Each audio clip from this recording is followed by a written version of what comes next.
नैसर्गिक आपत्तीशी लढण्यासाठी कराड तालुका सज्ज. कराडला आपत्ती व्यवस्थापन प्रशिक्षणाचे आयोजन.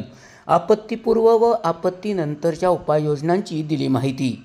आपत्ती व्यवस्थापन प्राधिकरण सातारा यांच्या विद्यमाने जिल्ह्यात दरड प्रवण, पूरप्रवण भागातील नागरिकांसाठी प्रशिक्षणाचे आयोजन करण्याबाबतच्या सूचना देण्यात आल्या होत्या.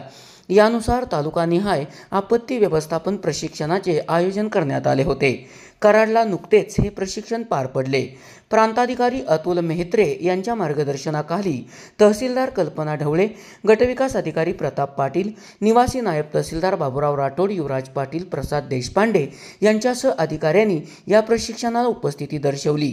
या प्रशिक्षणात शोध व बचाव कार्यपद्धती, प्रथमोपचार पद्धती, आपत्ती व्यवस्थापन अंतर्गत उपलब्ध साहित्याचा वापर तसेच आपत्ती दरम्यान काय करावे काय करू नये याबाबत सखोल मार्गदर्शन यशदाचे मास्टर ट्रेनर विवेक नायडू यांनी केले.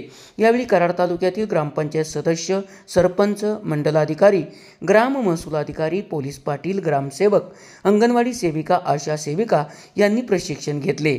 यावेळी NDRFची टीम प्रशिक्षणासाठी उपस्थित होती. SP ओरिजिनेटिव्हसाठी सुनील परीट, कराड.